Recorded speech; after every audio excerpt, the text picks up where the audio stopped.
Hello and good morning, students. Welcome to our online session of social science.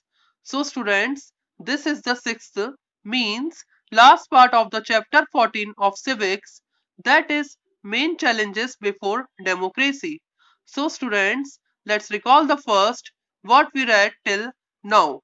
We read about the topics that population explosion, unemployment problem, communalism, terrorism, and the effects of terrorism.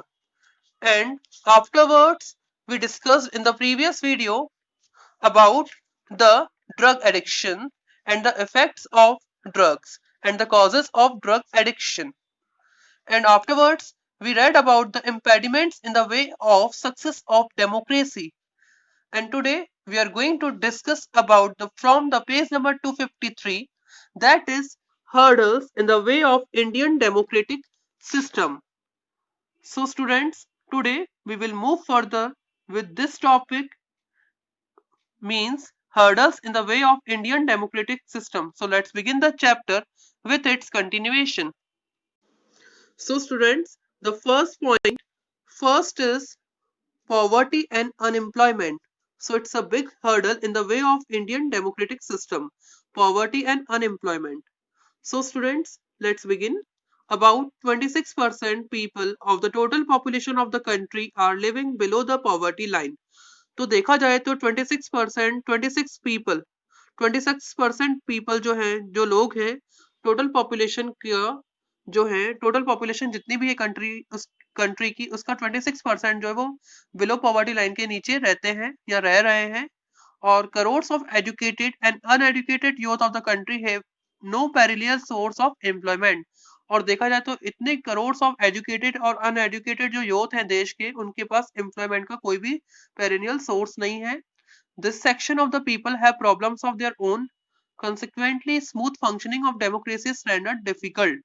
ये जो इस section के जो लोग हैं, कहीं ना कहीं उनके पास किसी न किसी तरह की प्रॉब्लम है, और इसी वजह से जो डेमोक्रेसी है वो प्रॉपरली स्मूथली फंक्शन कर नहीं पा रही है. कहीं ना कहीं मुश्किल से ये फंक्शन कर पाती है, कहीं ना कहीं ये प्रॉब्लम जो है देखने को मिलती है.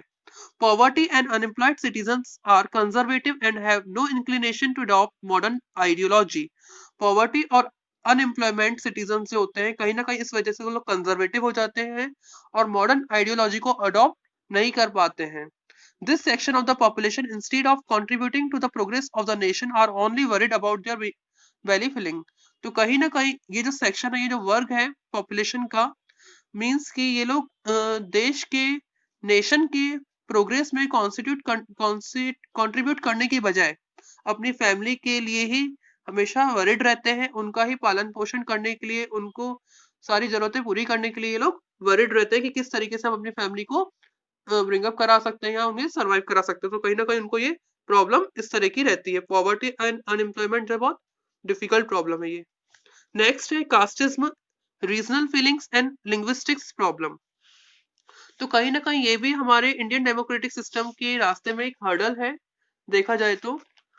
सेकंड है आपका casteism, regional feelings and linguistic problem. In our country, all the citizens have been given the rights of freedom and equality of opportunity, but other feelings of casteism and regionalism come in the way of enjoying the rights of equality and freedom. हमारे देश में citizens को full rights दिए गए हैं freedom of equal opportunity के, लेकिन कहीं ना कहीं कास्टिज्म और रीजनलिज्म जो है, ये राइट ऑफ इक्वलिटी के रास्ते में आ जाते हैं, फ्रीडम के रास्ते में आ जाते हैं. The people who believed in the democratic system felt that caste feelings will gradually disappear, but the political parties are making use of caste feelings for their selfish and consequently caste feelings are predominating in the political system of the country. ऐसे लोग जो विश्वास करते हैं democratic system में कि जो cast feeling है वो कहीं ना कहीं धीरे धीरे खत्म हो जाएगी, लेकिन जो पॉलिटिकल पार्टीज है वो अपने सेल्फिश एंड्स के लिए, अपने सेल्फिश मोटिव्स के लिए, चुनाव वगैरह जीतने के लिए कास्ट फीलिंग्स का अच्छी तरह से यूज करते हैं. और कहीं ना कहीं जो पॉलिटिकल सिस्टम है देश का, वो प्रीडोमिनेट कर रहा है. कास्ट फीलिंग्स जो है, जो कास्ट फीलिंग्स है, कॉन्सिक्वेंटली इसी वजह से जो कास्ट फीलिंग्स है वो पॉलिटिकल सिस्टम में प्रीडोमिनेट कर रही हैं देश के. When people give priority to the caste in the political matters, then the proper functioning of democracy is hampered. और जब लोग कास्ट को प्रायोरिटी देते हैं पॉलिटिकल मैटर्स में, तो जो हमारी जो प्रॉपर फंक्शनिंग है डेमोक्रेसी का कहीं ना कहीं वो बाधित होगी। हम जब वोट देते हैं तो हम कास्ट को देख के नहीं, उस इंसान के काम को देख के वोट देना चाहिए, ना कि कास्ट को। तो कहीं ना कहीं हमारी डेमोक्रेसी इस वजह से प्रॉपर फंक्शन नहीं कर पाती है। Besides casteism, there are other problems like regional and linguistic feelings. Casteism के अलावा भी कुछ और प्रॉब्लम्स है, जैसे रीजनल और लिंग्विस्टिक फीलिंग्स में भाषा और क्षेत्र की फीलिंग आती है, क्षेत्र वगैरह हो गया, या लिंग्विस्टिक लैंग्वेज की प्रॉब्लम भी होती है। The people even today prefer to identify themselves with their own regions. कुछ लोग जो है आज भी अपने आप को अपने रीजंस के अकॉर्डिंग अपने आप को आइडेंटिफाई करते हैं। People work on the basis of regional feelings, consequently impartiality in the state is affected। और जो लोग हैं इस रीजनल बेसिस के ऊपर ही काम करते हैं, और इसकी वजह से impartiality जो स्टेट में वो अफेक्टेड हो जाती है। People of a particular region want that only their region should develop. कुछ पर्टिकुलर रीजन के जो लोग होते हैं वो ये सोचते हैं कि सिर्फ उनका रीजन ही डेवलप होना चाहिए। The Britishers during their rule developed some specific area where good facilities were available in the field of education, communication, etc। Britishers के टाइम उनके रूल के टाइम कुछ स्पेसिफाइड एरिया डेवलप हो पाए थे, कुछ गुड फैसिलिटीज अवेलेबल थी वहां पे, जैसे एजुकेशन और कम्युनिकेशन में। Such area develop economically also, कुछ एरिया इकोनॉमिकली भी डेवलप हो गए। Those areas which lag behind are now trying for the development of their areas. कुछ एरिया जो पीछे रह गए थे, डेवलप नहीं हो पाए थे, वो अपने एरिया को डेवलप करने की आज भी कोशिश कर रहे हैं। Such regional feelings give rise to the demand for separate state for themself. और इस तरह के रीजनल फीलिंग्स जो होती है वो कहीं ना कहीं एक सेपरेट स्टेट के लिए, अपने लिए वो एक सेपरेट स्टेट की डिमांड को वो राइज करता है। Demand for a separate Bundelkhand state and Brij Pradesh are also made from time to time. इनकी भी लगातार डिमांड रही है। बुंदेलखंड स्टेट, ब्रिज प्रदेश हो गया। When regional interests are given importance or national interest, then the democratic value of less importance। उस time पे जो रीजनल इंटरेस्ट होता है उनको ज्यादा इंपॉर्टेंस दे दी जाती है, और जो नेशनल इंटरेस्ट के ऊपर है ना, और जो डेमोक्रेटिक उसकी वजह से क्या, जो डेमोक्रेटिक वैल्यूज होती है उनको लेस इंपॉर्टेंस दी जाती है। तो कहीं ना कहीं ये भी एक प्रॉब्लम है। So sometimes it is said that a particular reason is for the people of that reason। तो इस वजह से कभी कभार ऐसा भी कहा जाता है कि जो पर्टिकुलर रीजन है वो उन लोगों के लिए, क्योंकि उन लोगों का रीजन इस वजह से। This ideology is not only undemocratic but against the spirit of national integration and the constitution. और इस तरह की आइडियोलॉजी जो है ये अनडेमोक्रेटिक ही नहीं है, बल्कि ये केवल अनडेमोक्रेटिक नहीं है, बल्कि ये नेशनल इंटीग्रेशन और कॉन्स्टिट्यूशन के लिए भी, नेशनल इंटीग्रेशन और कॉन्स्टिट्यूशन की स्पिरिट के अगेंस्ट है। Diversity in languages spoken are also at times proving a hurdle in the way of democracy. तो कहीं ना कहीं जो लैंग्वेज में डाइवर्सिटी है जो बोली जाती है वो कहीं ना कहीं डेमोक्रेसी के वे में एक हर्डल प्रूव हुई है। Even after reorganisation of state on linguistic basis there were movements against the national language Hindi in many states of South India. States के रीऑर्गेनाइजेशन के बाद भी, मीन्स की लिंग्विस्टिक बेसिस पे, लैंग्वेज के बेसिस पे स्टेट के रीऑर्गेनाइजेशन के बाद भी कई सारे मूवमेंट्स हुए थे नेशनल लैंग्वेज हिंदी के अगेंस्ट में। कई सारे मूवमेंट्स हुए थे, there were movements against the national language Hindi कई सारे साउथ ईस्ट इंडिया के स्टेट्स में। When political parties instigated people on the basis of their regional language, it adversely affected the development process in democracy. और कहीं जब political parties ने भी कहीं ना कहीं रीजनल लैंग्वेज के बेसिस पर लोगों को भड़काना स्टार्ट किया, और इससे कहीं ना कहीं डेमोक्रेसी में डेवलपमेंट प्रोसेस जो है वो एडवर्सली अफेक्ट हुई। It is only because of language politics, क्योंकि लैंग्वेज पॉलिटिक्स की वजह से ऐसा इसलिए हुआ। The feelings of meaning between north and south has developed several time. और इस तरह की फीलिंग कई बार नॉर्थ एंड साउथ के बीच में डेवलप हो चुकी है। नेक्स्ट है illiteracy. Democracy can be successful if the citizens are literate and educated. Democracy तभी सक्सेसफुल हो सकती है जब सिटीजन्स पढ़े लिखे हों, एजुकेटेड हों। According to census 2011 the percentage of literacy in India was 73%। तो 2011 में जब सेंसस हुआ था तो उसके अकॉर्डिंग लिटरेसी परसेंटेज जो था वो 73% था, whereas women literacy was only 64.6%। जबकि वुमेन लिटरेसी जो थी वो 64.6% थी। Although both men and women enjoy equal rights, lack of education pose many problems in successful running of democracy। हालांकि मैन एंड वुमेन दोनों ही इक्वल राइट्स को enjoy करते हैं और लैक ऑफ एजुकेशन जो होती है वो कहीं ना कहीं सारी प्रॉब्लम्स डेमोक्रेसी के सक्सेस में कई सारी प्रॉब्लम्स को क्रिएट कर सकती है. Due to lack of education the citizens are not able to participate actively and efficiently in the democratic processes and this hampers the progress of the country. Education की lack की वजह से, कमी की वजह से जो सिटीजन्स होते हैं वो प्रॉपरली, एफिशिएंटली या एक्टिवली इलेक्शंस में पार्टिसिपेट नहीं कर पाते, डेमोक्रेटिक प्रोसेस में पार्टिसिपेट नहीं कर पाते हैं, और इस वजह से कहीं ना कहीं देश की प्रोग्रेस जो है वह हैम्पर होती है, बाधित होती है. नेक्स्ट है social levels. Indian society is a traditional society. Indian society एक ट्रेडिशनल सोसाइटी है. The people do not freely express themselves. Free expression of ideas prerequisite in democracy. So, free expressions of ideas is prerequisite in democracy. तो कहीं ना कहीं democracy में अपने free expression देने की बिल्कुल जरूरत होती है. Even today, social evils like untouchability, discrimination against women, feelings of caste supremacy, superstitions, etc. are prevalent in the society. और आज भी अगर देखा जाता है सोशल लेवल्स जैसे untouchability, discrimination against women, feelings होती है कास्ट सुपरमेसी, सुपरस्टिशन, ऐसी सोसाइटी में आज भी फैली हुई हैं. These social evils do not allow democracy to become a part of our system. और ऐसे सोशल evils जो होते हैं वो कहीं ना कहीं डेमोक्रेसी को अलाउ नहीं करते हमारे सिस्टम का पार्ट बनने के लिए. नेक्स्ट है role of media. Media is also important in democracy. Media plays an important role for communication of ideas. Democracy में मीडिया जो है एक इम्पोर्टेंट रोल को प्ले करती है आइडियाज को कम्युनिकेट करने के लिए. Press plays an important role, but today television and internet have become more important. Press एक इम्पोर्टेंट रोल को प्ले करती है, लेकिन आज टेलीविजन और इंटरनेट भी बहुत ज्यादा इम्पोर्टेंट बन चुके हैं. The media influences the minds of people, so also it affects the government and the administration. Media लोगों के माइंड को भी इन्फ्लुएंस करती है और जब जैसे कि ये गवर्नमेंट और एडमिनिस्ट्रेशन को भी काफी अफेक्ट करती है. The right to information of government activities has been given to the people by a law in this respect. तो आरटीआई राइट टू इन्फॉर्मेशन जो है सरकार की एक्टिविटीज जो है, सरकार की एक्टिविटीज के लिए राइट टू इन्फॉर्मेशन जो है वो लोगों को दिया गया है कानून के द्वारा. इस रिस्पेक्ट में the media keeps the people informed as to what the government is doing for them and in what manner. तो मीडिया जो है लोगों को इन्फॉर्म रखती है कि सरकार क्या कर रही है उनके लिए और किस मैनर में कर रही है. And media act as link between the government and the people. Media जो है सरकार और जनता के बीच में एक लिंक का काम करती है. Government implements many welfare schemes and plans for the people. तो जो गवर्नमेंट होती है सरकार वो जनता के लिए कई सारी वेलफेयर स्कीम और उनके लिए प्लान लेकर आती है, ठीक है, इम्प्लीमेंट करती है. Their propaganda and publicity is done by the media on professional basis through government advertisement.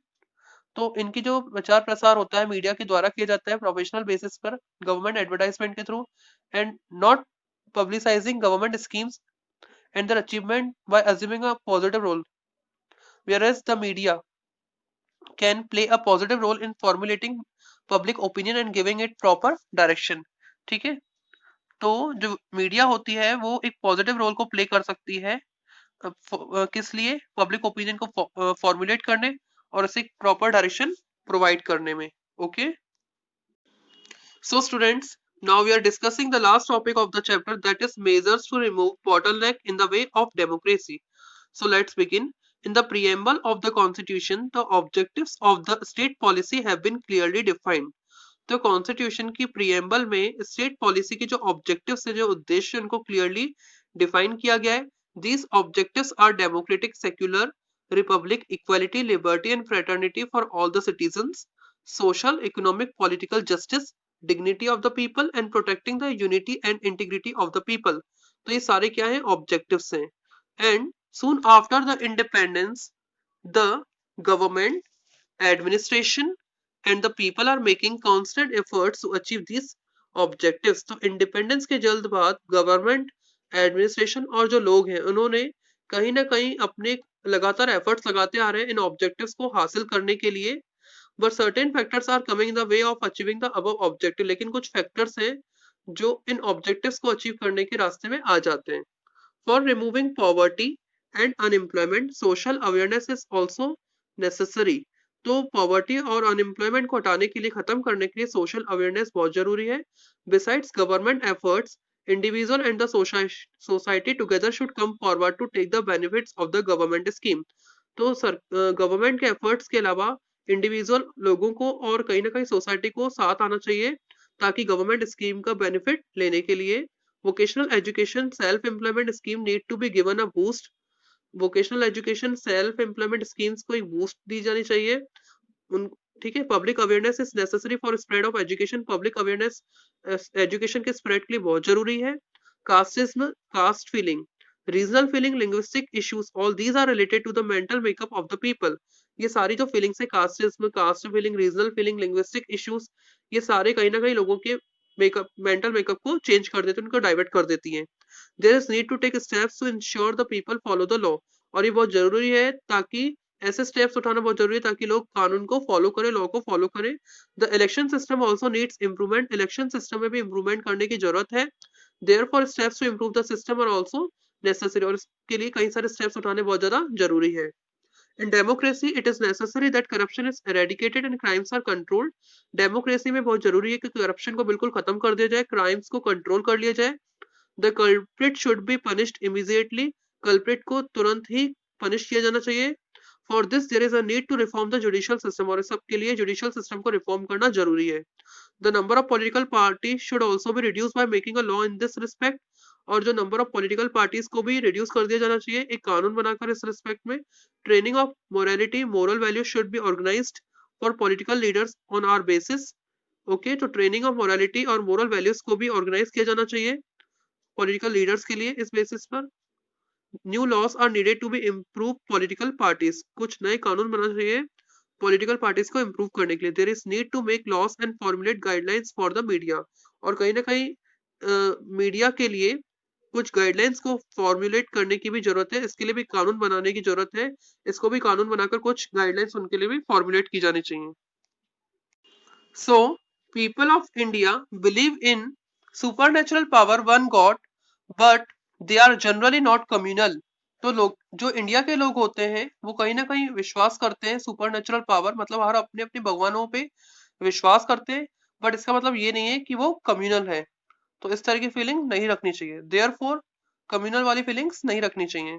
Therefore educated and enlightened people should have people from communal feelings. तो इसलिए पढ़े लिखे लोग और जो ज्ञान वाले लोग होते हैं वो लोगों को बचा सकते हैं, कम्युनल फीलिंग्स से सेव कर सकते हैं उन लोगों को।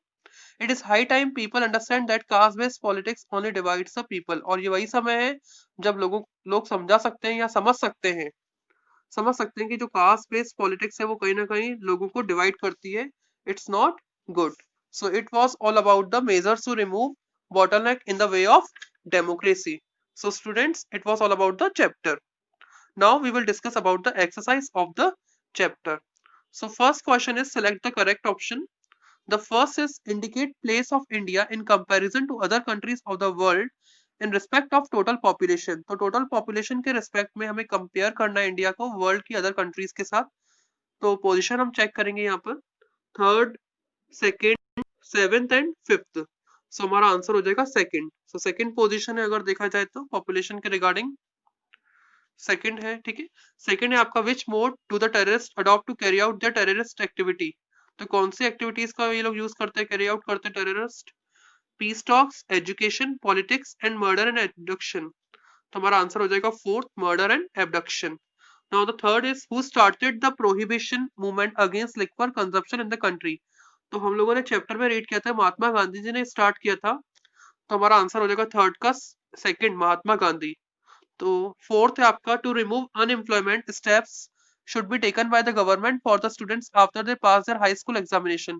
तो किस तरह के कोर्सेज को सरकार के द्वारा चालू कर दिया जाना चाहिए अनएम्प्लॉयमेंट को रिमूव करने के लिए ताकि बेरोजगारी खत्म हो सके। तो हमारा आंसर हो जाएगा vocational education. So our answer will be vocational education. तो स्टूडेंट मैं एक बार आंसर्स को रिपीट कर दे रहा हूँ, फर्स्ट का सेकंड, सेकंड का फोर्थ, थर्ड का सेकंड एंड फोर्थ का first. Now we will discuss about the matching. तो लेजिस्लेटिव असेंबली कहां पर होती है? स्टेट लेजिस्लेचर में, ठीक है। लेजिस्लेटिव असेंबली होती है स्टेट लेजिस्लेचर में। सेकंड डिस्क्रिप्शन ऑफ कॉन्स्टिट्यूशन, तो डिस्क्रिप्शन ऑफ कॉन्स्टिट्यूशन जो है सुप्रीम कोर्ट। थर्ड है यूनियन लिस्ट, ये सेंट्रल गवर्नमेंट का इश्यू होता है यूनियन लिस्ट। फोर्थ है मेंबर ऑफ पार्लियामेंट, तो ये हो जाएगा सिटीजनशिप ऑफ इंडिया।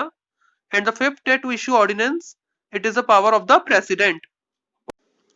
और स्टूडेंट्स मैं एक बार फिर से मैचिंग को डिस्कस कर देता हूँ। सो फर्स्ट है लेजिस्लेटिव असेंबली, इसका हो जाएगा आपका स्टेट लेजिस्लेचर। सेकंड है आपका डिस्क्रिप्शन ऑफ कॉन्स्टिट्यूशन, इसका हो जाएगा सुप्रीम कोर्ट। थर्ड है यूनियन लिस्ट, इसका हमारा हो जाएगा सेंट्रल गवर्नमेंट। फोर्थ है मेंबर ऑफ पार्लियामेंट, इसका हमारा हो जाएगा सिटीजनशिप ऑफ इंडिया। और जो फिफ्थ है हमारा, इसका हो जाएगा टू इश्यू ऑर्डिनेंस, इसका हो जाएगा हमारा प्रेसिडेंट। तो एक बार मैं नंबरिंग मैचिंग की बोल देता हूँ, 2 3 1 5 4। So students, it was all about the chapter that man challenges before democracy। तो इस तरीके से हमारा चैप्टर पूरा फिनिश होता है, 14 चैप्टर, एंड कहीं ना कहीं हमारा सिविक्स का चैप्टर भी सारे फिनिश हो जाते हैं। So thank you students, thank you very much.